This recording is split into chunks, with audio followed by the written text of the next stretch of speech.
Selamat malam teman-teman di Seantero Indonesia dan juga Seantero Dunia. Senang sekali malam ini di Thomas Sugiarto Show, kita yang ke-11, kita akan bahas bagaimana sih seseorang yang mulai dari nol ya bisa berjuang dan sukses hingga mencapai puncak sukses di bidang bisnis. Ya, malam ini kita kedatangan seorang tamu yang luar biasa. Beliau akan cerita bagaimana beliau mulai dari nol, ya, ketika mau bisnis mulai dari believing, kemudian belajar bagaimana sukses, ya walaupun terjadi yang namanya jatuh bangun, ya, tapi akhirnya bisa take action dan mencapai kesuksesan luar biasa.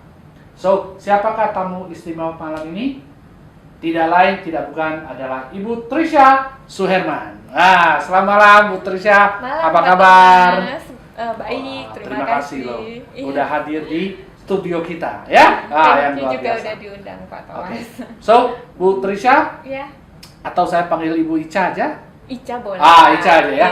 Nah, Ca, boleh nggak Ibu Ica cerita tentang apa sih kegiatan belakangan ini? Ya, kesibukan saya sekarang selain urus perusahaan juga ngurus anak, Pak. Oh, ngurus anak ya? Nggak kelihatan ya?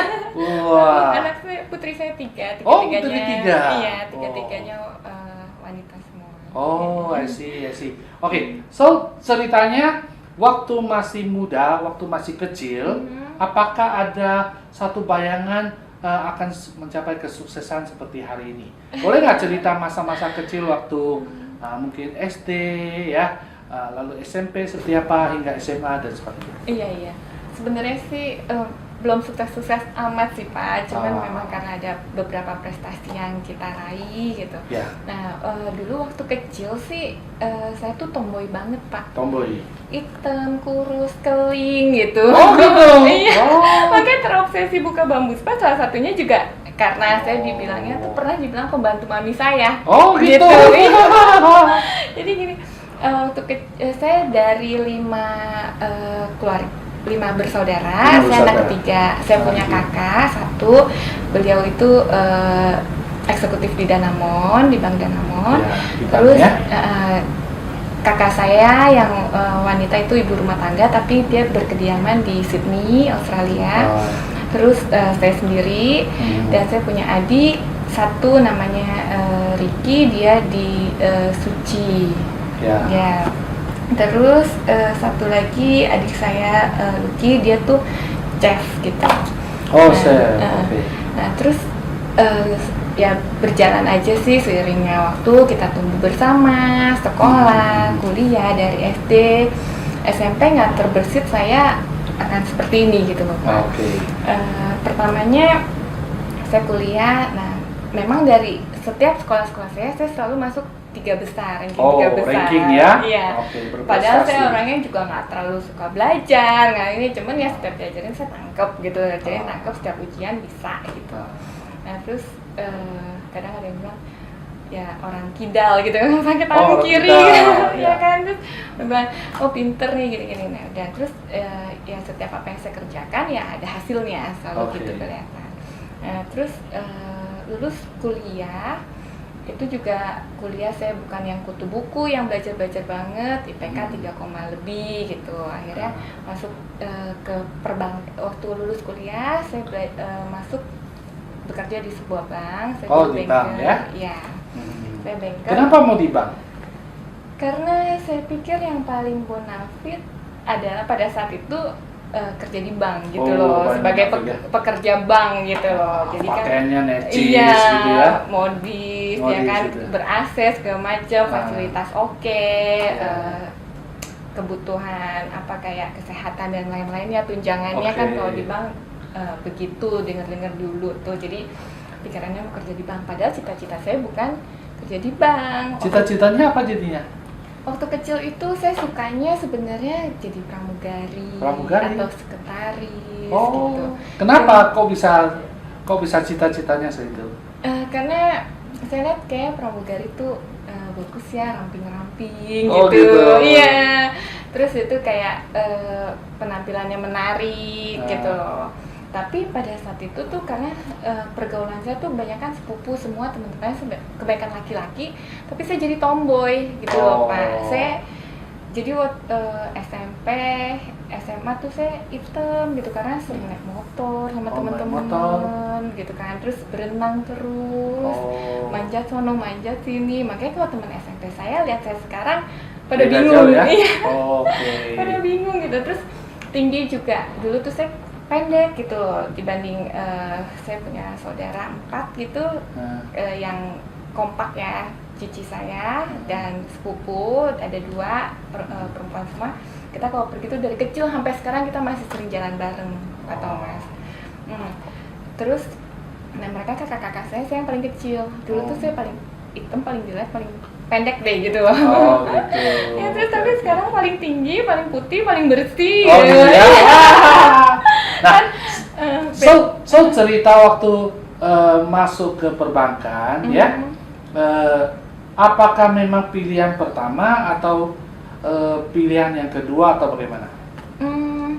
Waktu masuk perbankan itu memang target saya nggak ada pilihan. Jadi setelah lulus kuliah saya ngelamarnya hanya ke bank. Gitu. Jadi saya nggak ngelamar kemana-mana. Dan akhirnya saya waktu itu saya diterima di Lipo Bank, di customer service, di customer service. Dan setelah itu memang karir saya pada saat itu cepat Pak Thomas. Jadinya dibanding teman-teman saya yang baru masuk itu saya udah langsung tugasnya pasti yang berat-berat ya kan. Kadang-kadang head customer service saya pergi-pergi, kalau ada saya dia seneng kasih Ica yang tugasin gitu kan. Nah jadi saat itu saya cepat banget naik jabatannya, baru 6 bulan saya pegang VIP banking. VIP banking. Dari customer service 6 bulan saya pegang VIP banking.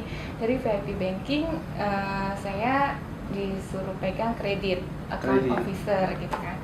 Nah setelah itu saya juga disuruh ikut MDP. Nah setelah lulus dikasih 1 cabang gitu loh. Tapi saya pikir lagi mau dibawa kemana gitu loh karir saya. Padahal tujuan saya sebenarnya tidak mau bekerja lama gitu. Kenapa di bank? Karena di bank itu kita bisa dapat relasi banyak. Kita bisa belajar gimana sih pembisnis, karena kan apalagi jadi di customer service kita melayani, semua diajarin dengan baik loh, cara pelayanan, cara berbicara gitu kan. Terus di kredit perusahaan tuh yang bonafit seperti apa, legalitasnya ya kan, kapasitasnya, modalnya yang harus di ini apa gitu kan, syarat-syaratnya untuk supaya dia tuh dinyatakan perusahaan atau seseorang yang berqualified gitu kan. So ini semua berpengaruh terhadap apa yang dikerjakan hari ini ya? Betul Pak. Jadi kita belajar dari apa yang kita udah pernah terima, ya kan? Belajar dari kesalahan, belajar dari pengalaman. Lalu waktu sebelum di bank, apakah pernah magang atau usaha sendiri? Atau selama kerja di bank, pernah usaha atau apa? Oh ya, saya juga pernah dulu waktu SMA gitu ikut-ikut SPG juga pernah. Ya dulu kayak misalnya yang dulu mobil, yang SPG mobil, tapi saya nggak pernah di mobil. Saya di counter-counter aja. Jadi pada saat PRJ saya ingat waktu itu saya pernah ikut jadi itu SPG. Pengalaman juga ya? Iya, pernah ikut SPG waktu PRJ, tapi saya lupa nama perusahaannya apa, tapi saya yang pernah lah ya. Itu pernah tuh. Terus pernah juga sebelum berumah tangga saya punya usaha butik. Gitu. Jadinya itu setelah kerja atau sebelum kerja? Itu jadi gini, saya sempat keluar dari banking. Lipo Bank saya sempat keluar, tapi itu butik sebenarnya udah ada, tapi nggak ada yang fokusin gitu, karena itu mami beli toko di salah satu mall gitu kan, terus itu istilahnya sama-sama lah kelola keluarga gitu. Tapi pada saat saya pernah resign dari bank, saya coba fokus di butiknya, ternyata lihat aduh duitnya bentar-bentar jadi baju lagi gitu, kayaknya aku kumpul karena memang baju kan fashion up to date gitu kan. Mungkin kalau sekarang enak ada online segala macam, zamannya saya dulu tuh nggak ada gitu. Jadi mungkin kalau saya punya jaringan di luar kota mungkin bisa jalan gitu loh, tapi ini saya cuma satu toko, itu kayaknya enggak deh, ini bukan bisnis aku gitu loh. Karena saya ngerasa kayak butik itu orang cobain baju, dia coba ntar rusak lah, kena lipstick, kenapa kita udah nggak bisa jual, ya kan. Terus ntar dicoba kurang gini lah, kurang ini, kayaknya agak susah gitu loh Pak. Mungkin kalau sekarang online enak ya, orang nggak peduli, cuma tahu ukuran apa-apa, udah bayar beli ya udah terima gitu kan. Kalau sekarang, kalau zaman dulu enggak, kalau buka butik itu ya dicoba di apa, ntar kena lipstick lah, kena bedak, kita udah nggak bisa gimana kalau nggak kasih coba nggak enak juga gitu. So jadi waktu di perbankan dikasih kesempatan untuk sekolah, tapi Ica nggak mau ambil, kemudian keluar. Oke. Jadi gini, pada saat itu saya nggak ambil, tapi saya masih kerja gitu loh. Masih kerja. Tapi saya nggak mau ambil karena kalau saya ambil MDP itu kan saya harus terikat kontrak. Iya kan? Terikat kontrak sekian lama kontrak, ya. Terus apakah waktu itu terjadi satu pergolakan hati nggak? Bahwa ambil nggak ya? Iya, ada. Di situ juga syaratnya banyak, nggak boleh hamil, nggak boleh nggak boleh hamil, terus nggak boleh keluar dalam waktu 3 tahun gitu kan. Kita nggak tahu kan gitu loh. Padahal waktu itu udah menikah ya? Belum menikah. Tapi umur saya udah 25 something gitu ya, atau 23 gitu, 24 ya. Terus itu bingung sih, diskus sama keluarga dan lain, ya mereka bilang terserah gitu kan. Tapi saya ngeliat, saya kerja juga lumayan capek ya Pak. Maksudnya saya udah lihat kerja di bank itu kan juga kelihatannya jam 3 tutup, tapi after that tuh kita tuh kerjanya banyak gitu, kadang pulang malam, lembur, meeting, apa target gitu loh. Itu yang saya pikir enggak deh gitu. Ambil opportunity itu, tapi tetap masih kerja di situ. Tapi ya? Tetap masih kerja. Malah waktu sempat saya pernah resign, tapi saya sempat balik lagi ke bank yang sama. Oke. So dalam konteks ini berarti pernah masuk kemudian keluar, masuk lagi gitu ya. Pimpinan saya tuh sangat seneng dan saya masuk lagi, welcome lagi gitu loh. Padahal sebenarnya nggak gampang keluar masuk seperti itu, karena kan mesti tes lagi di HRD apa segala macam kan. Tapi ya dengan gampang, ya udah saya mau kerja lagi, karena sebenarnya tempat kerja saya tuh sangat nyaman Pak. Teman-teman semua asik dan enak gitu. Sampai sekarang kita masih berhubungan baik gitu. Nah, ya itu yang saya memutuskan untuk berusaha setelah saya mau menikah, karena waktunya itu loh Pak. Karena waktu bangunnya mesti pagi, karena kan kalau dulu saya di daerah Dan Mogot gitu, bangunnya jalan mesti jam 6. Kalau nggak nyampe kantor pasti telat gitu. Waktu itu ada pembangunan flyover soalnya. Jadi bangun pagi pulang malam, yang kita dapat nggak seberapa gitu. Akhirnya coba deh buka kafe. Gitu ya. Nah, kalau gitu buka kafe kita tahan dulu ya. Nanti kita akan bahas bagaimana ketika Bu Trisha ya, Ibu Ica menghadapi satu pergolakan. Apakah masih tetap kerja, tapi membutuhkan waktu tersita yang sangat banyak, atau putuskan berusaha, ya. Nah, tapi tentu ada banyak masalah juga, ya. Nah, tapi akhirnya beliau buka usaha. Oke? Nah, bagaimana cerita lebih lanjut kita akan lanjutkan setelah sesi iklan berikut ini.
Oke, sekarang kita masuk ke sesi kedua.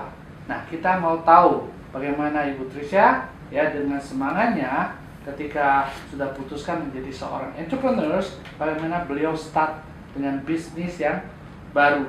Apakah bisa langsung jalan atau harus ada perjuangan dan sebagainya. Nah, Bu Enca, apakah ketika putuskan keluar dari pekerjaan lalu Ibu buka kafe, apakah itu udah langsung jalan atau bagaimana? Boleh cerita? Enggak langsung jalan Pak. Jadi gini, dengan tabungan yang seadanya, Ya. saya tanya sewa tempat ini berapa sih, tempat ini berapa sih, gitu. Terus itu akhirnya saya cuma bikin booth kecil-kecilan.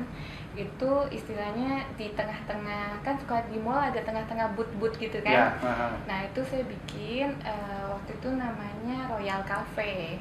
Jadi cuman kayak ini pun terbesit karena keluarga ada salah satu yang dia pinter masak something gitu loh, soto, risoles dan lain-lain gitu kan.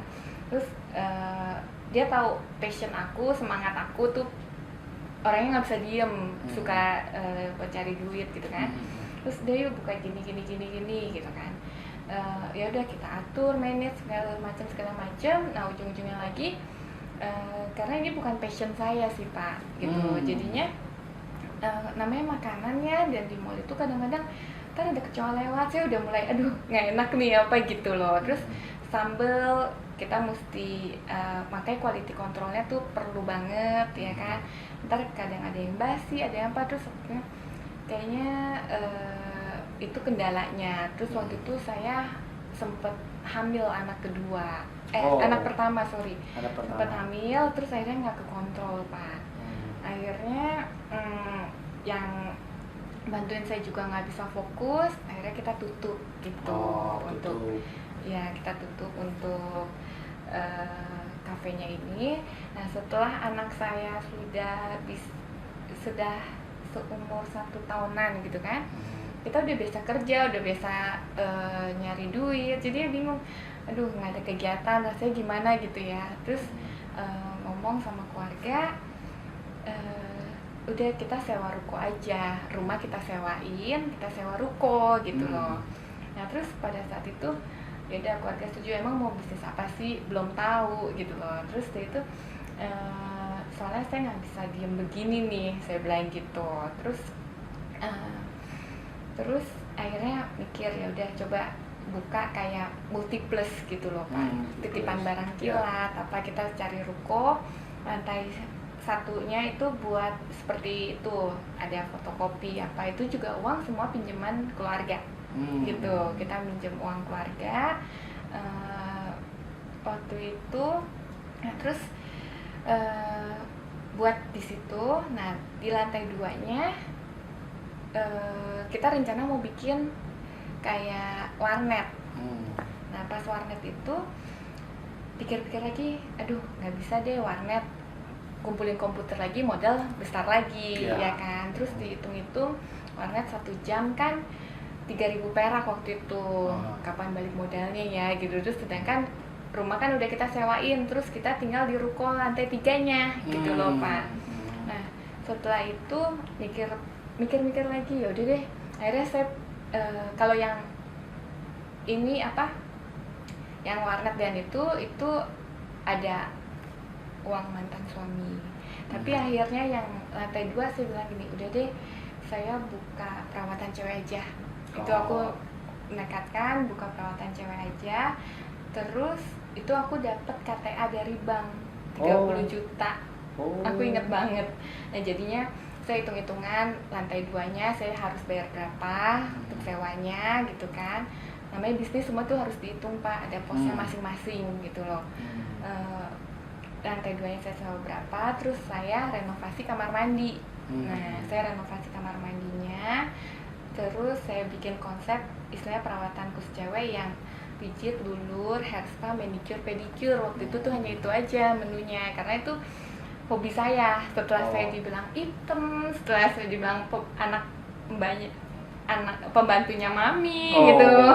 Jadi saya tuh jadi suka pakai body lotion di rumah dan suka luluran sendiri dulu Pak. Oh, jadi ini berarti bisnis yang dimulai dari karena hobi ya? Karena Iya. waktu itu ada satu tanda kutip hal yang negatif, kemudian kamu perbaiki, kok jadi seneng, hanya bisa jadi bisnis. Iya benar. Oh, Jadi oke. karena pas pada saat saya dibilang ya, pembantu mami gitu kan, terus Nah. memang dulu kan SMP masih belum genit ya Pak ya, terus Nah. giliran udah SMA gitu udah mulai genit deh, pakai body lotion, pakai body scrub. Maksudnya mau cantik lah Iya, ya. Oh, makanya- ini dalam tanda positifnya Iya. ya, mau cantik Udah gitu mau ya. cantik ya. Nah. Nah terus itu jadinya tuh ya sekarang nih produk yang saya develop pertama untuk produk saya, kita udah ada BPOM, udah ada barcode-nya semua, body lotion sama body scrub dulu. Oh. Karena itu memang rahasia kulit halus wanita tuh pakai body lotion setiap hari, Oh. body scrub seminggu sekali, dan minum air putih yang banyak Pak. Oh gitu. Gitu. Wih, luar biasa. So, kenapa namanya Bambu Spa?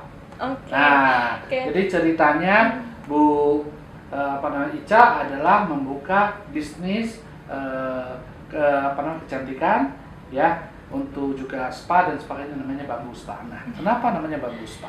Iya, Bambu Spa itu tadi kan yang saya bilang saya renovasi tuh Pak kamar mandi, Iya. ya kan. Saya bingung mau namainnya apa spanya kan gitu. Terus itu pikir-pikir itu kamar mandi saya dekornya tuh bambu-bambu tuh, keramiknya. Keramiknya bambu. Iya, terus udah deh namanya Bambu Spa aja. Oh gitu. Iya. Tadi itu kan itu kita belum legalitasnya belum ada, pokoknya merek aja ya kan. Paling cuma bayar pajak yang di depan neon boxnya gitu. Terus itu discuss sama keluarga, mah Bambu Spa bagus gak? Gitu. Kata mami, iya bagus, soalnya itu kan bambu filosofinya bagus ya kan. Terus kuat gitu. Terus itu pertama nggak dukung ada nama spa, jangan ada spa deh, ntar repot gini. Tapi aku bilang gini loh, kita kan perawatan cewek ya kan. Yeah. Spa itu dulu identik sama plus gitu loh Pak. Oh, Jadi ya, negatif ya. iya, jadi tuh beberapa Pemda datang juga, ini spa apa nih gitu, sampai kita mesti jelasin panjang lebar, Oh, Pak, oke. spa itu artinya bla bla bla bla bla gini. Terus itu dia baru ngerti, Bapak lihat aja gitu loh, jangan anggap semua spa itu nggak bener, aku bilang gitu. Terus itu udah dilihat semuanya. Nah, itu yang saya hadepin tuh Pak semuanya. Yang mereka minta suruh tutup lah gitu kan, harus bayar pajak sekian lah gitu. Terus setelah kita jelasin semua, perawatan kita juga hanya cewek kok. Waktu itu saya cuma lantai 2, jadi hanya wanita yang boleh masuk gitu. Nah, terus mulut ke mulut itu kita rame gara-gara pramugari, banyak perawatan. Oh, pramugari. Iya. Start dari pramugari. Iya, karena di situ kan daerah Cengkareng, terus itu jadi pramugari itu mulut ke mulut Oh. gitu. Sampai akhirnya saya joinan sama pramugari, buka satu spa di Modern Land. Oh, ini spa yang kedua. Spa yang kedua Oh, oke. gitu. Jadi karena itu lumayan mulut ke mulut, rame. Malah yang fotokopi yang bawah itu yang seperti Multiplus itu saya tutup gitu. Jadi udah mulai lebih luas gitu loh Pak. Nah terus saya buka sama pramugari joinan di Modern Land. Oh. Nah di Modern Land itu ya itu pelajaran juga sih Pak. Jadi saya hanya kontrak 2 tahun.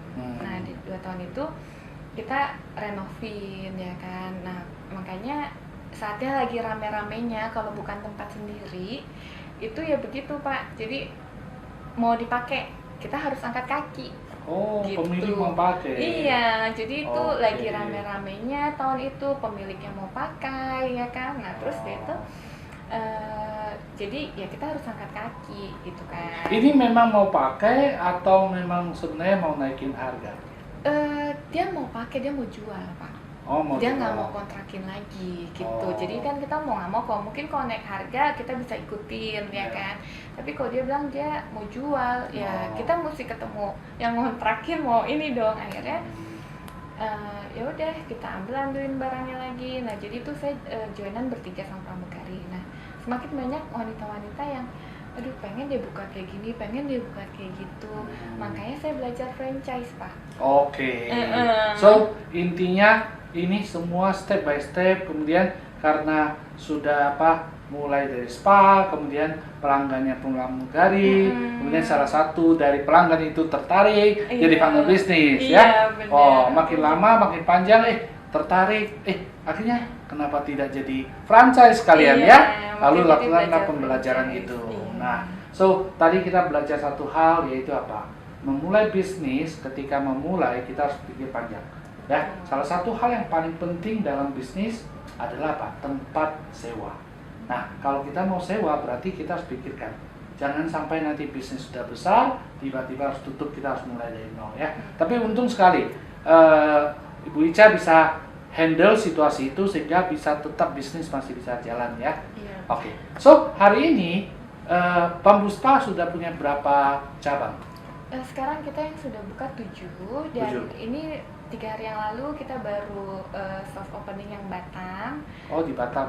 Terus 29 kita mau soft opening yang di Grand Galaxy. Berarti yang ke-9 ya?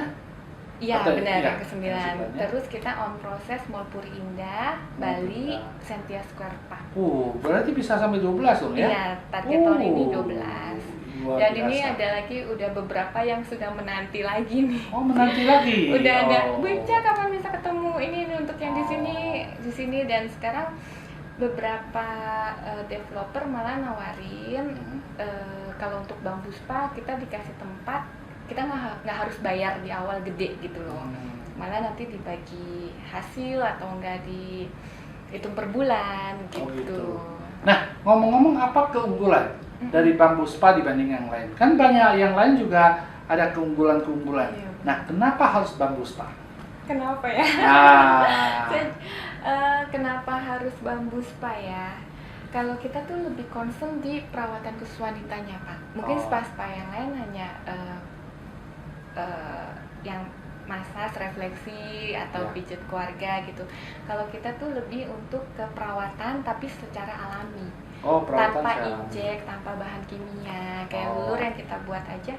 Jadi begini, untuk sesuatu yang franchise itu kan harus terbukti perusahaan tuh proven 3 tahun minimal, ya kan. Terus ada prototype yang nanti akan dipakai, punya sistem yang bagus, yang mudah diduplikasikan. Terus itu punya satu produk yang nggak bisa dipakai di tempat lain. Jadi kalau saya ambil lulur di luar ya sama aja dong, dia juga bisa luluran di mana-mana. Nah, makanya dari situ tuh setelah saya komit untuk sebagai franchisor, nah saya rapikan program saya. Jadi kita udah ada online 24 jam dimanapun si owner juga bisa lihat transaksinya gitu.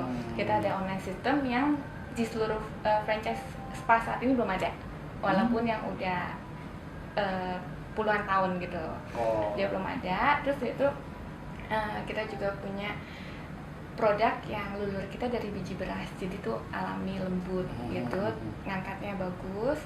Kita ada body lotion, jadi itu beda dengan produk lain.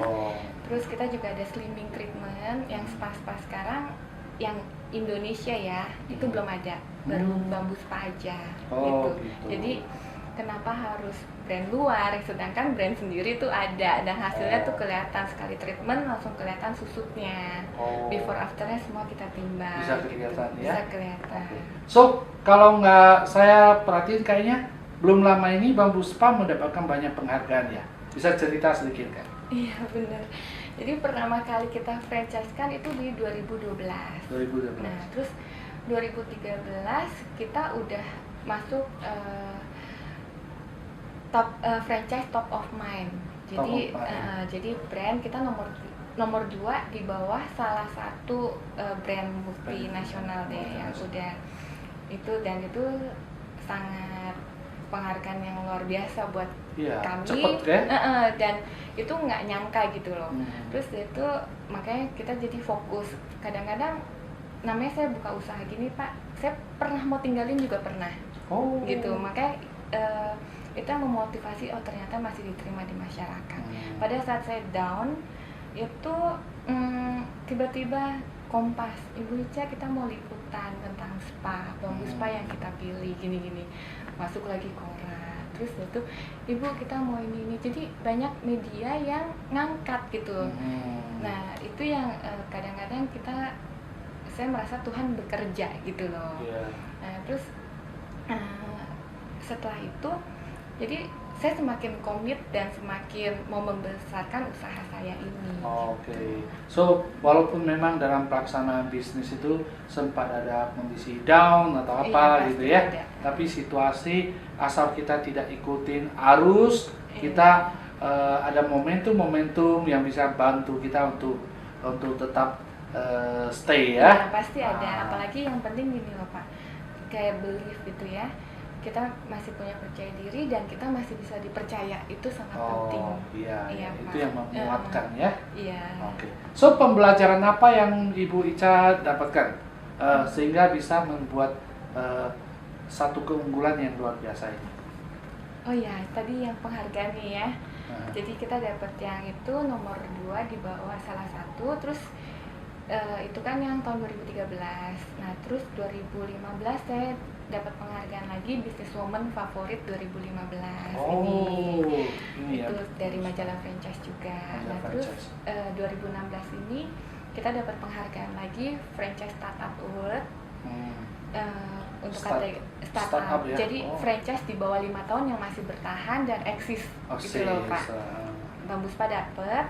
Terus Juni kemarin ada campaigns untuk marketing Indonesia Franchise Marketing Award 2016, Bambu Spa dapat lagi. Bambu Spa dapat lagi. Terus saya juga dapat Anugerah Wirausaha Indonesia bulan Maret kemarin. Nah, sekarang masuk nominasi Ernst & Young. Doain semoga nominasi ya. Itu satu penghargaan yang sangat prestisius ya. Iya. Wah, katanya sih bisa itu masuk nominasi aja udah seneng gitu. Iya. Luar biasa banget ya, teman-teman. Hari ini kita belajar banget bahwasannya satu bisnis walaupun mulai tapi dikerjain dengan benar, disertai dengan pembelajaran ya. Padahal awal mulanya hanya karena hobi, tapi karena berkembang mulailah mengarah ke franchise. Lalu franchise berjalan, akhirnya bisa mendapatkan banyak penghargaan. Walaupun dalam perjalanan itu ada saja yang masalah-masalah, tapi masalah kalau bisa diatasi, semua bisa teratasi dan semua bisa berjalan lebih baik lagi ya. Nah, next kita akan tahu setelah kesuksesan ini, tentu ini masih berjalan terus dan saya yakin nanti akan berkembang lebih gede lagi. So, nanti kita akan tahu dari Bu Ica, bagaimana sih beliau memanage uang dan waktu sehingga bisa punya waktu, punya hasil ya. Beliau bisa nikmati liburan belum lama ini ya, liburan ke luar negeri ya. Oke, kita akan kembali sejenak lagi setelah sesi iklan berikut ini.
Nah, sekarang kita masuk ke sesi ketiga.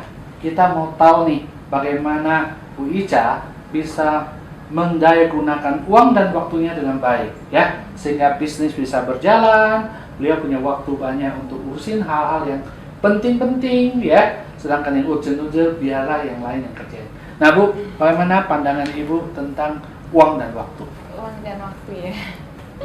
Kadang-kadang yang dibilang time is money itu penting ya. Jadi kita tuh mempergunakan waktu kita untuk sesuatu yang benar-benar bermanfaat gitu. Jadi kayak sekarang saya kalau misalnya diajak ke sini kita mesti milih-milih dulu, milah-milah mana yang ini, karena itu sangat menyita waktu kita kan. Ya. Gitu. Jadi kalau memang yang berhubungan dengan bisnis pasti yang saya utamakan dulu gitu Ya. loh. Jadi yang fun-fun, yang main-main, yang cuma sekedar nawarin sesuatu yang enggak ini, ya saya tinggalkan dulu gitu loh.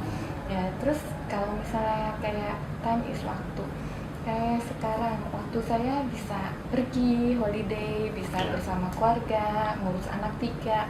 Memang ada yang kita korbankan untuk uang membeli waktu, ya seperti yang kita ada GM yang membantu tim manajemen gitu. Jadi itu sangat membantu kita. Jadi kita dalam pengontrolan apapun, kita di luar negeri pun dimana kita masih bisa, ada yang handle, ada yang turun tangan gitu. Terus lagi-lagi kalau waktu itu sangat berharga sebenarnya ya Pak. Jadi manfaatkan sebaik mungkin dari, apalagi yang masih muda-muda, manfaatkan dari sekarang. Jadi harus punya dreamnya tuh apa, terus mau dicapainya tuh dalam berapa lama. Ya, jadi ya semua tuh kita ada step-stepnya. Kayak sekarang, step saya nih, saya udah kepikiran saya akan ada belajar di Desko Sunday, karena kemarin anak kecil-kecil, anak 3, sedangkan itu menyita waktu yang harus 2 bulan konsen Senin sampai Jumat jam 1 sampai jam 5. Itu kan tidak mungkin karena saya masih punya anak yang harus saya antar sekolah, siapin makanan segala macam. Dan komitmen saya adalah pada saat anak saya yang kecil udah seumur 5 tahun, saya udah harus jalan-jalan ke luar negeri dan saya sudah harus punya gelar itu, si Desko itu. Nah, anakku udah 5 tahun, makanya saya udah mulai tuh kemarin udah ada pergi sama temen ke Hong Kong, ke Jepang, terus kemarin baru pulang lagi dari Eropa. Ya. Ke Vietnam, ke Manila. Itu adalah komitmen saya yang udah saya bentuk pokoknya setelah anak saya udah 5 tahun gitu loh. Jadi kita sebagai ibu juga harus ada bagi waktu yang benar gitu loh. Jangan jalan-jalan terus itu, tapi kan sekarang anak udah bisa ditinggal dan ada orang tua yang bantuin gitu. Jadi saya nggak cuman kasih ke mbak atau suster gitu loh, saya nggak mau seperti itu gitu. Makanya selagi mami, orang tua juga masih ada, mereka masih sehat, masih kuat, bisa bantu liatin. Kita sebagai orang tua juga nggak boleh kasih orang tua jagain gitu loh. Yang mereka hanya bantu lihat, bantu ngawasin gitu loh Pak. So, bagaimana Bu Ica mendelegasikan tugas tanggung jawab kepada tim? Apakah semua kerjain sendiri atau tim yang kerjain? Setelah saya franchise dulu yang 2012, itu saya masih sendiri dan paling 1 anak 2 aja. Tapi setelah semakin banyak permintaan franchise dan lain-lain, dan setelah saya fokus, saya mulai menginvestkan dana saya untuk mencari orang-orang yang bagus gitu loh Pak. Karena kita nggak bisa sendiri, tim itu juga kesuksesan itu juga terbentuk dari sebuah tim, tapi dimana leadershipnya juga oke gitu. Nah dari situ ya kita mulai bagi, karena nggak bisa 1 orang mengerjakan semua. Dan mereka setiap orang tuh kapasitas beda-beda. Kita nggak bisa samain si A ini dia yang bisa accounting, tapi kita suruh marketing, itu nggak akan jalan Pak gitu. Jadinya kita sebagai leader juga harus tahu kemampuan si karyawan kita ini, dia tuh bidang apa yang bagus gitu. Jadi yang satu sifatnya keras nih, ya bukan berarti dia jelek loh. Kita bisa tempatkan dia di bagian yang audit misalnya gitu kan, yang bagian ini karyawan gitu Pak. Yang misalnya yang satu orangnya lelet, tapi ya pasti dia ada cekatan di satu bidang. Jadi makanya setiap orang tuh punya talenta masing-masing gitu. So, bagaimana melihat talenta itu, menemukan, kemudian memanfaatkan di tempat yang tepat sesuai dengan kemampuan masing-masing ya? Iya benar. Oke, luar biasa. Lalu apakah dalam konteks ini ya pernah nggak alami benturan atau tantangan dalam menyiapkan semua ini? Banyak Pak, gitu. Kayak mau cari karyawan pada saat karyawan keluar masuk, itu juga suatu kendala buat kita. Kita udah ngajarin ya kan. Nah apalagi pada saat terapis Pak, terapis saya tuh kebanyakan resign setelah menikah dan hamil. Oh. Nah itu yang akhirnya itu berarti berdasarkan riset ya? iya, Oh. pasti rata-rata saya kehilangan terapis-terapis saya karena mereka tuh kalau laporan ibu saya positif. Itu berarti petanda mau keluar gitu ya? Iya, ibu saya udah positif. Aduh, ya udah. Jadi nih baru lebaran aja nih 2 karyawan handalan saya positif hamil ya. Jadi ya, sekarang itu saya keluar pusing gitu. Salah satunya Oh, trainer saya. saya lagi. Oh, trainer. Iya, dia hamil anak ketiga. Orang kecil ya? Iya. Orang kunci ya? Mm-mm. Lalu bagaimana, apakah semua orang mau jadi franchisee diterima aja atau ada seleksi tertentu? Kita ada seleksi, Pak. Hmm. Pertama yang komitmen dulu nih yang mau ngejalanin, dan kita juga kasih tahu namanya bisnis seperti ini gitu loh. Jangan, karena kebanyakan yang franchise itu menyalahkan franchisor gitu loh. Oh, bisnisnya nggak bagus gini gitu kan. Karena kita juga udah keluarga saya juga sering ada ambil beberapa franchise. Adik saya tuh yang chef itu dia juga ada main franchise di food and beverage, jadi dia udah tahu bener gitu loh gimana franchise komplainan apa, dan saya juga sering ikut seminar franchise. Kita suka belajar ya kan. Ini bagian dari pembelajaran ya? Iya, pembelajaran. Kita juga ketemu antar pemain franchise gitu loh. Jadinya sebelumnya kita juga udah ada form yang dia harus isi dulu gitu. Menjaga nama baik Bambu Spa ya kan, terus ikutin aturan SOP kita gitu. Nah, terus di perjanjian kita juga, perjanjian lisensi itu juga udah jelas banget, ada beberapa pasal yang mereka harus ikut aturan main kita gitu. Oke. So ini dalam 1 tahun ke depan total mungkin sekitar 12 gitu ya? Iya. Wah, luar biasa. Kebayang kurang lebih mungkin 5 ini akan berkembang terus kan ya? Iya, Pak. Apakah ini hanya di bidang Bambu Spa saja atau bisnis yang lain? Kita sih lebih ke kesehatan dan kecantikan. Kesehatan Jadinya dan kecantikan. kita lagi develop air mineral juga yang untuk kesehatan kecantikan. Di lain tadi yang body lotion, body scrub. Itu buatan sendiri? Itu buatan sendiri. Jadi udah dengan merek kita sendiri, formula kita sendiri, dan ada BPOM-nya juga. Dan kita juga lagi membuat komunitas Bambu Spa yang wanita-wanita, kita namain Precious Woman Community. Iya, jadi khusus wanita-wanita berharga yang dimana mereka tuh selain merawat diri sendiri, tapi kita nggak mau mereka tuh yang gaya-gaya yang gimana gitu. Jadi ini lebih kegiatan sosial, Pak. Oke. Tapi ini masih tetap terkait sama bisnis? Masih terkait sama Bambu Spa. Jadi dari kegiatan sosial kita itu, Bambu Spa kita punya charity, kita ada PT. Jadi saya baru buat PT, baru buat yayasan. Yayasan namanya Love and Care. Jadi ini kegiatan khusus Precious Woman Community ini mengadakan kegiatan sosial selalu gitu. Jadi setiap yang perawatan di Bambu Spa 2% kita taruh ke yayasan. Gitu. Jadi selain mereka merawat diri, mereka juga beramal kok ke Bambu Spa. Jadi ini sudah bukan lagi hanya sekedar untuk mencari profit. Iya. Tapi sudah bersifat gerakan sosial ya. Jadi mendayagunakan orang-orang yang menjadi pelanggan, tapi juga berbuat sosial ya. Benar. Nah, kenapa Ibu berpikiran sampai ke arah sana? Karena sejak itu pikiran itu sejak waktu saya diculik, Pak. Jadi waktu itu saya pikir manusia itu anytime tuh bisa diambil sama Tuhan. Iya kan? Jadi kita tuh pergunakan waktu sebaik-baiknya. Jadi hidup ini harus berguna gitu loh, Pak. Dan jadinya selagi saya bisa, saya harus berbuat baik, ya kan? Karena pada saat diculik saya nggak tahu dia apakah saya bisa nggak ketemu keluarga tercinta lagi. Padahal ya itu kan? salah culik ya. Padahal salah culik. Ceritanya ya salah culik ya. Itu benar-benar salah culik, itu salah. Ya. Tapi memang sangat menakutkan waktu itu gitu. Jadinya saya juga udah komit dalam diri sendiri. Saya mau mengisi waktu saya yang berguna dan buat orang gitu loh, Pak.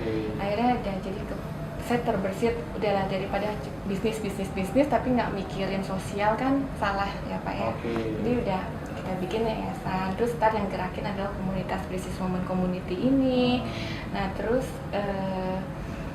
dari yayasan itu jadi kegiatan-kegiatannya misalnya kita kunjungan kemana ambil dana dari situ gitu. Kalau misalnya yang terbeban dari komunitas aku silakan isi ke rekening yayasan, kita nggak minta berapa enggak gitu loh. Nah, cuman supaya kita ada kegiatan-kegiatan yang berguna gitu loh Pak. Gitu. Nah terus ngomong yayasan nih, mudah-mudahan per 1 Agustus rencana saya cabang saya yang di Sunter yang dulu prototipe kita pertama bukan franchise. Kita lagi pengen mempekerjakan orang-orang kebutuhan khusus. Iya, seperti tunarungu. Mereka kita olah, kita didik, ya. Terus salah satunya itu kebetulan anaknya teman main saya. Dia cantik dan dia tuh ada kebutuhan khusus gitu kan. Nah, rencana saya sudah sempat bicara, mudah-mudahan nanti jadi ya. Nanti yang cabang itu aku kasih ke anak itu agar dia jadi pembisnis dan dia nanti karyawannya yang sama seperti itu. Nah jadinya itu saya nggak ambil franchise segala macam gitu. Cuman saya mau ajarin dia gimana berbisnis. Kamu harus tanggung jawab, bayar royalty fee, pesan bahan baku, sewa tempat, apa semua itu harus bayar gitu. Franchise-nya nggak usah karena itu tempat udah ada, pakai gitu loh. So ini satu hal yang luar biasa pemirsa adalah apa? Walaupun pernah alami situasi yang sangat menakutkan, ya, kita nggak bahas detail tentang itu, ya. Tapi yang penting adalah itu bukan karena satu kejadian yang benar, tapi karena kesalahan teknis, ya. Dalam hal ini salah orang, gitu ya, diculik, ya. Tapi yang penting selamat, ya.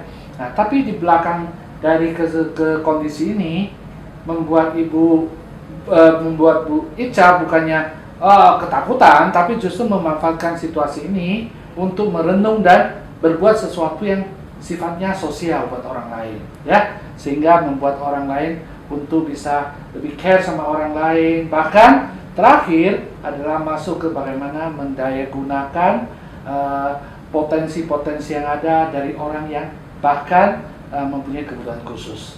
Nah, ini adalah sesuatu yang sangat-sangat positif yang kita sebagai pemirsa kita perlu pelajari. Itu apa? Ketika kita hadapi satu masalah, nah dia akan jadi masalah kalau kita anggap itu masalah.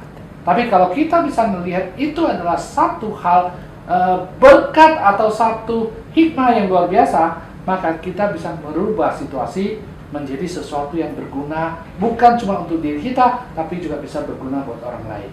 Nah, yang berikut kita akan masuk yang berikut, ya, intermezzo, ya, di sesi berikut, ya, setelah sesi iklan berikut, ya, nanti kita akan tahu hal-hal apa sih yang membuat Ibu Ica walaupun begitu sibuk tapi tetap tampil segar, tampil ceria. Oke? Nah, kita akan kembali dalam sesi berikutnya sebentar lagi.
Nah, pemirsa, ini kita udah masuk ke sesi keempat. Nah, ini adalah sesi yang paling seru dan paling asik, ya. Kita mau tahu nih, apa yang bisa membuat seorang Ibu Ica selalu ceria, ya, tampil modis dan selalu mempunyai kesegaran ide dan sebagainya, ya. Nih, Bu Ica, apa yang membuat Ibu selalu ceria seperti ini? Ada nggak sesuatu yang Ibu rahasia sukses atau yang suka sekali Ibu lakukan sehingga bisa membuat ceria suasananya? Ceria ya. Saya suka main sama anak-anak saya, Pak.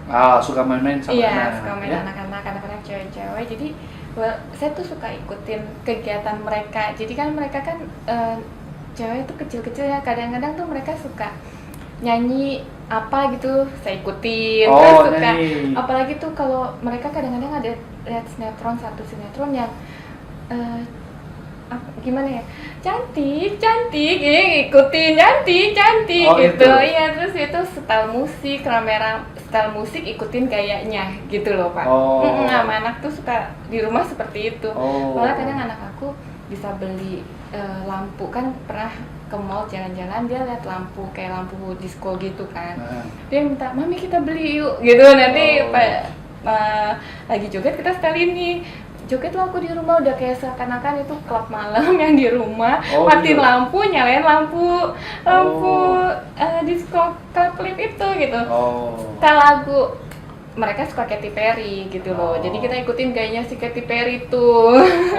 Ini juga termasuk salah satu cara bagaimana mengisi kekosongan waktu ya. Iya, keakraban bersama anak-anak ya. Jadi komitmen saya kan mereka juga Senin sampai Jumat itu udah full sekolah dari pagi, terus ada les, terus pulang udah tinggal makan, terus habis itu tidur gitu loh, Pak. Jadi Sabtu Minggu kita isi yang berguna, jalan-jalan. Terus saya tuh nggak mau mereka tuh selalu main di mall, yang main game enggak. Kita beli ke Gramet, ke toko buku, cari aktivitas prakarya apa gitu. Jadi saya main bersama mereka.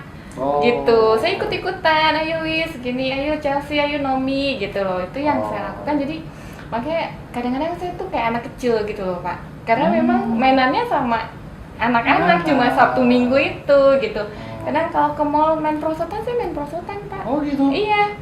Kalau dia aja kan sewaktu itu pernah misalnya ada yang buka baru gitu, mau cobain ya kan. Mbaknya saya nggak kasih masuk, yang masuk aku, karena anak-anakku maunya mami masuk ya gitu. Ya udah, aku pikir waktu saya sama mereka kan terbatas ya kan, jadi ya udah saya ikutan masuk main prosotan, saya main prosotan. Makanya kalau kadang orang kalau ke mall saya cuma pakai jeans sama celana itu jadi orang nggak tahu gitu. Kadang-kadang mereka pikirnya mereka panggil mami. Banyak yang suster yang orang tua tanya ke Mbak, emang ini anaknya ya gitu, tiga-tiganya ya gitu. Mereka pikirnya saya masih ABG gitu.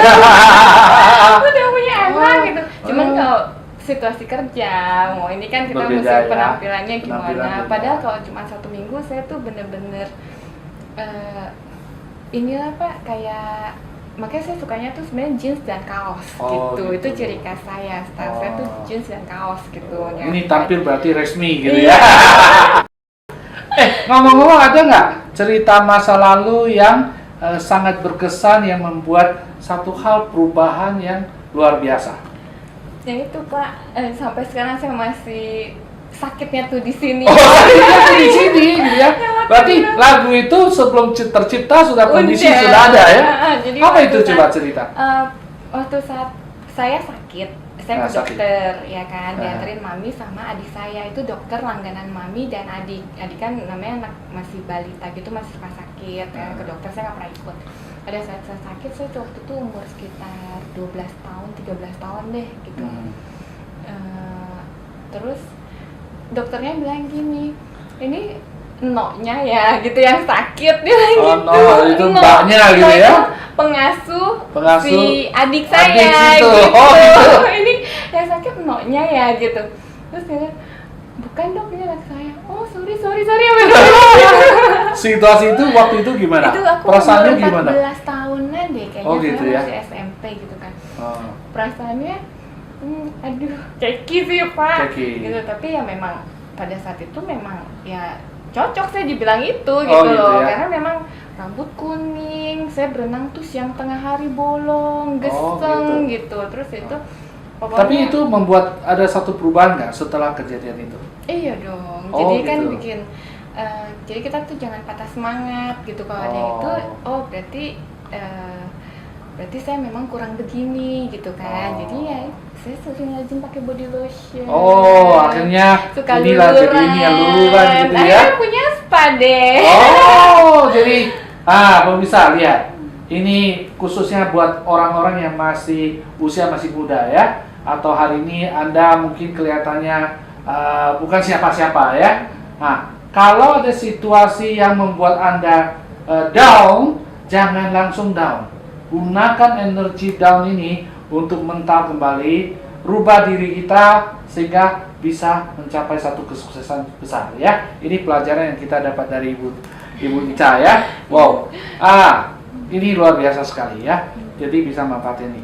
Ngomong-ngomong Bu, apakah ada rencana yang Ibu sudah bikin bayangkan 5-10 tahun ke depan? Kira-kira Bamboo Spa atau Bamboo Spa Group itu seperti apa? Yang target saya ya memang LNC Group. Jadi kita PT Louis and Chelsea Indonesia, namanya LNC. PT Louis and Chelsea Indonesia. Chelsea. Ini kayaknya nama anak ya? Iya. Oh. Jadi PT saya PT Louis and Chelsea Indonesia itu pun terbentuk pada saat saya baru mau franchise. Saya buka PT yang beberapa keluarga tuh nggak setuju, ngapain gitu, belum ntar urusan pajak apa, buka dulu kan cuma buka satu kan, buka salon kok pakai PT gitu, karena saya bekas banker Pak. Jadi saya legalitas apa semua saya perhatikan gitu loh. Karena tujuan saya kan, makanya itu yang saya bilang kita tuh harus ada dream. Ya kan, jadi ya saya yang kecil-kecil aja berani gitu loh, maksudnya udah ada dream nih, saya harus seperti ini gitu. Dream saya harus punya satu gedung gitu loh, satu gedung besar, ya, gitu 5-10 tahun ke depan ya? Iya, terus saya pengen ada sekolah spa. Oh, sekolah spa. Maka dari itu sekarang yang sedang saya lakukan, saya ambil gelar Sidesco dulu. Gitu, itu sekolah dulu ya?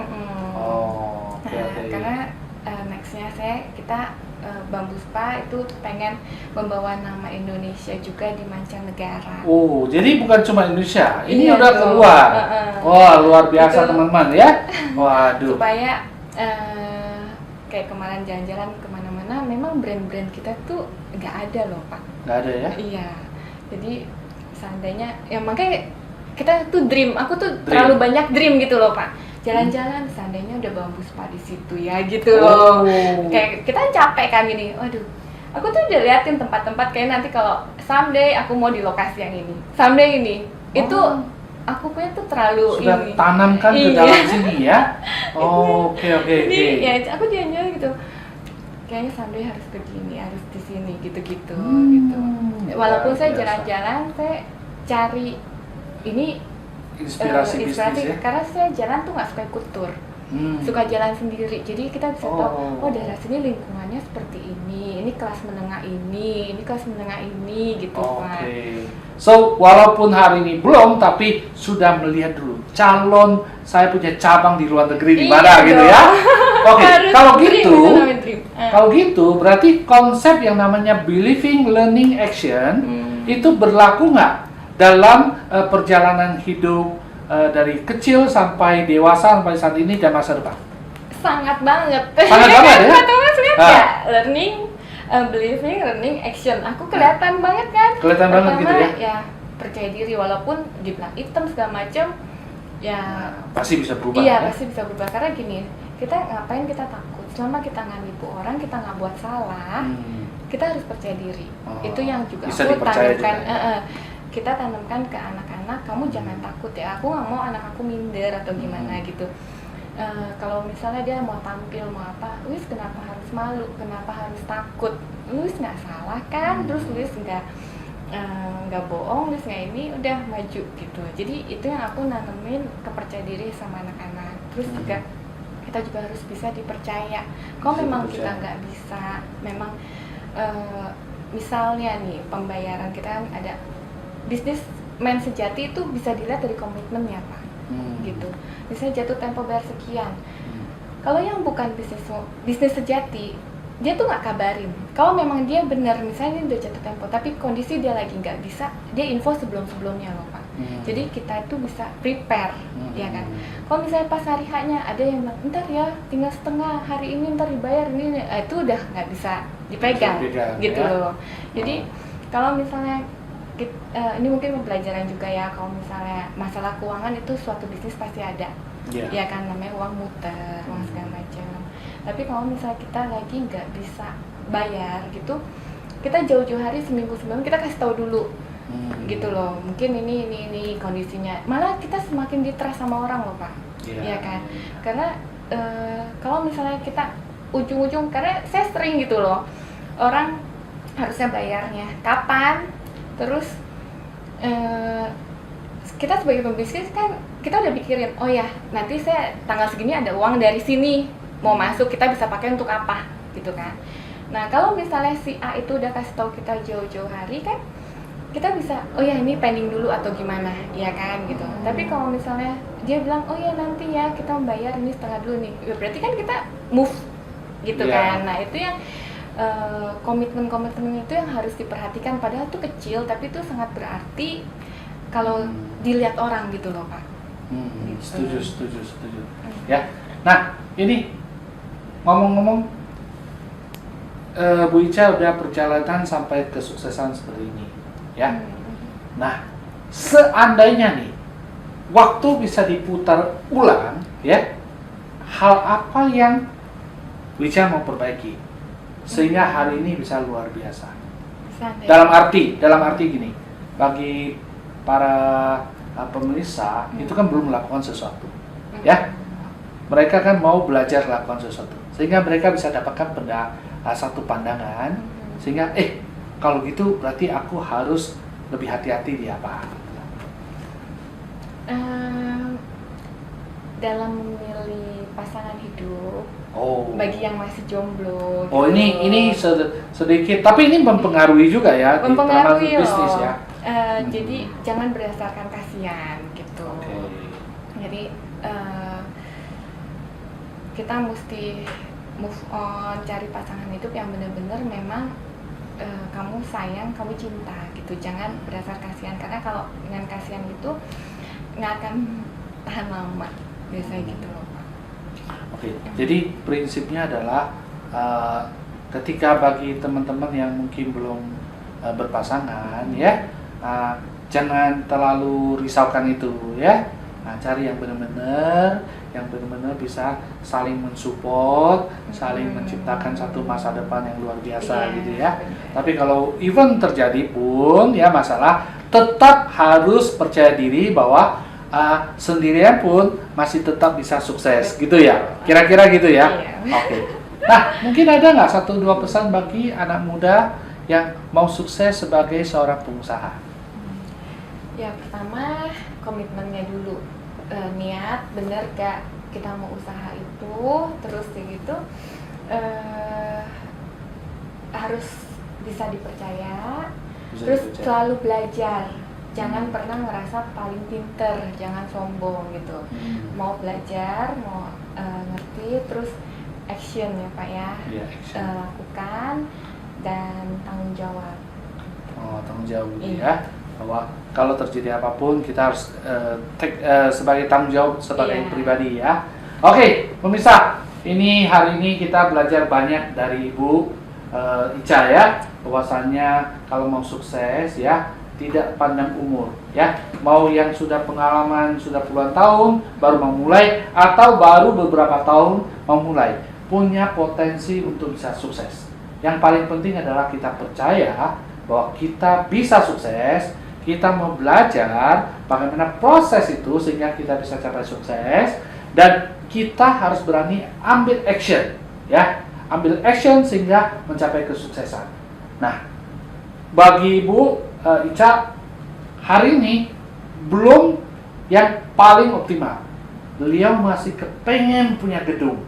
Ya, dan saya yakin kita semua pasti doain ya, sehingga Ibu Ica bisa punya Bamboo Spa Tower. Ya.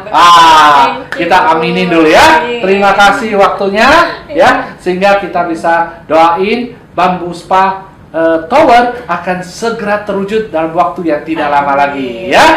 Sekali lagi Bu Ica, terima kasih waktunya ya. Pemirsa, kita akhiri sesi ini ya, sehingga kita besok minggu depan ya, kita akan masuk ke episode yang berikut dengan narasumber yang juga sangat bagus, sehingga bisa memberikan satu pencerahan, satu inspirasi buat teman-teman yang nonton ya, sehingga tahu bahwa siapapun latar belakangnya kita ya, apapun pendidikan kita ya, apapun dari orang tua dan sebagainya, itu nggak akan ngaruh banget asal kalau kita hari ini kita putuskan kita mau berubah, percaya kita bisa sukses, kita belajar dan take action, maka kita bisa sukses. Oke? Sampai ketemu di episode berikutnya di Thomas Sugiarto Show. Bye. Nah, pemirsa, tadi Anda sudah mendengar dari narasumber bagaimana dia mengembangkan bisnis mulai dari nol hingga sukses, ya. Nah, Anda juga bisa mempelajari hal lain di seminar kami maupun workshop, ya. Khususnya misalnya untuk seseorang yang level profesional, entrepreneurs pemula, atau seorang manajerial yang mau masuk ke dunia bisnis. Anda bisa pelajari tentang yang namanya salespreneur. Anda juga bisa pelajari tentang yang namanya bagaimana caranya berbicara di depan umum yang secara efektif dan sukses. Anda juga bisa pelajari tentang yang namanya bagaimana cara mendayagunakan uang dan waktu melalui investasi dan usaha.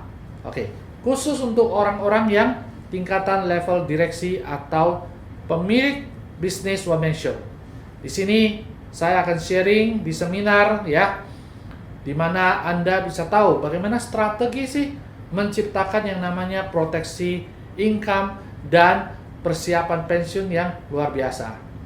Khusus untuk pengusaha, Anda bisa belajar gimana memproteksi nilai bisnis, aset, dan gaya hidup sehingga tetap bisa berjalan dengan baik. Khusus bagi yang bisnisnya sudah mapan, Anda bisa mulai mempersiapkan yang namanya warisan maupun dana abadi bagi generasi berikutnya. Ya. Nah, bagi Anda yang mau undang saya jadi speaker, saya ada topik tentang bagaimana menginstal virus entrepreneurship ke dalam pikirannya karyawan. Sehingga karyawan kalau mau hasil, maka dia harus bekerja dengan hati. Ya. Juga ada topik tentang bagaimana menggunakan daya kreativitas dan kerjasama sehingga bisa bekerja lebih efektif buat perusahaan. Sementara bagi yang universitas atau sosial lainnya, bisa undang saya untuk bicara tentang bagaimana sih mempersiapkan jiwa entrepreneurship mahasiswa sejak dini, sehingga pada saat dia lulus dia sudah siap untuk menjadi seorang pengusaha. Atau apa sih bedanya seorang wirausaha maupun seorang profesional? Apa plus minusnya? Anda juga bisa undang saya untuk bicara di universitas atau kegiatan sosial lainnya. Ini adalah rangkaian seminar atau workshop yang saya adakan offline di luar dari webinar. Oke, so itulah serangkaian seminar yang mungkin bisa Anda pelajari lebih lanjut. Nah, teman-teman, inilah serangkaian talk show kita hari ini. Nah, tunggu talk show kita berikutnya, Thomas Sugiarto Show, dengan narasumber yang luar biasa juga di minggu berikutnya. Sampai ketemu di minggu depan.